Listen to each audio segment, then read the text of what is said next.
Hi, this is Darrel, Blue Acres from Make Indie Folk Music. I'm just talking today a little bit about December, reflecting on the year, and making goals for the next year.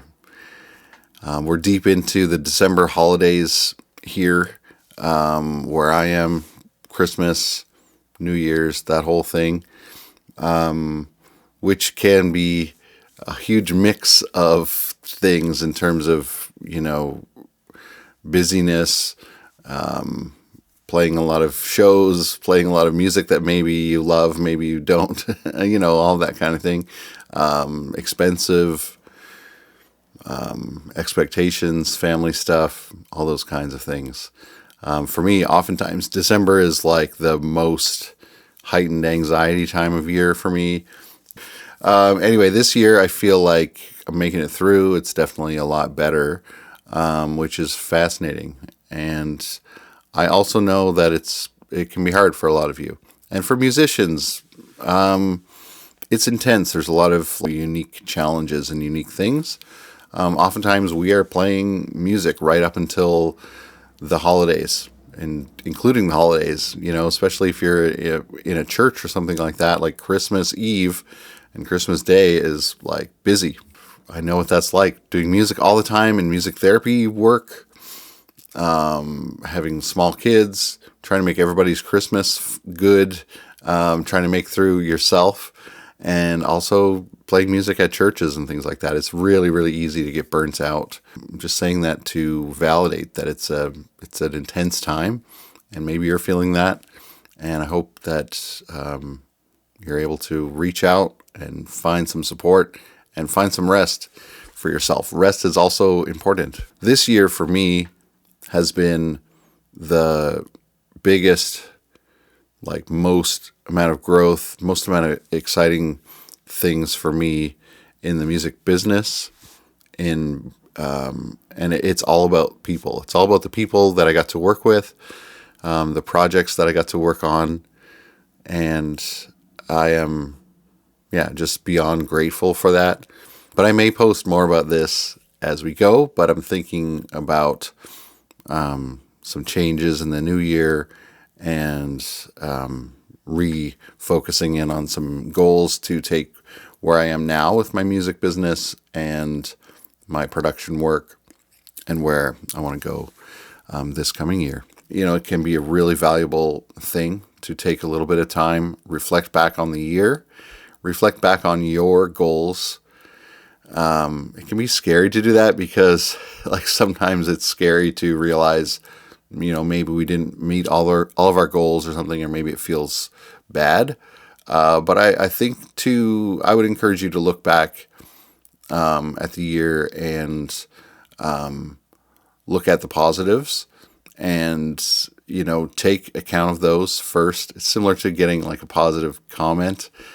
Honestly, listen into that, own that, hold that, and take that forward, because we can amplify the negative comments really easily. So I think with anything that you achieved, whether it was writing a song, whether it was, attending a seminar, whether it was hiring a producer, whether it was releasing your first thing, whether it was playing a show that you really wanted to play, honestly, writing those down or having that some way for you that you can, intentionally be grateful about it for a moment and kind of let that live in an important way in your mind or in your heart. I think that's really important. And if there are things that you wanted to change, or things that lessons learned, or things you wish you had done differently, or things you didn't achieve that you wanted to, I would also just ask you to look at yourself with grace for that, so that you're not beating yourself up, but more looking at what's constructive there. It's a balance between being so kind of letting yourself off the hook, being so gracious that you don't take accountability for things, but you also don't want to beat yourself up, and because that's not useful for anyone. And then it is not conducive to you getting things done any better because you feel so bad. So I think, just take those things and reform them. Sometimes your goals, we need to treat them in a certain way in order to make progress towards them.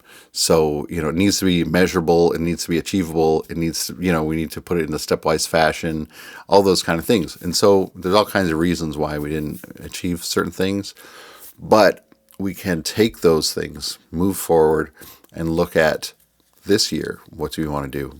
Part of the challenge there is keeping the immediate goals small enough that it can be actually achievable without letting all the big ideas just squash the small ideas before they even start. I do hope that in the holiday season here that you're able to prioritize your own self-care as a human being. I think that's super important. And then also as an artist, there's a special need there for caring for yourself as an artist. And so whether that means trying to find some time where you can reflect on your own art, your own songwriting work, your own musicianship, your own creativity, and just give that a chance to play, a chance to breathe, a chance to rest without all the expectations of writing the next big hit Christmas song or expectations of goals or whatever, just allow your creative self to be cared for without the expectation of performance or productivity for a little while. I think in the next video, possibly we'll chat about setting goals for the new year. And in any case, I'm really grateful that you're here. For those of you who are watching these videos and commenting, I really appreciate that. And I would love to hear more about your reflections on the year and your wins for this year. And I'd love to be able to celebrate with you. I hope you find some rest and some care for your artist self, your creative self this time of year. All right. Thanks so much.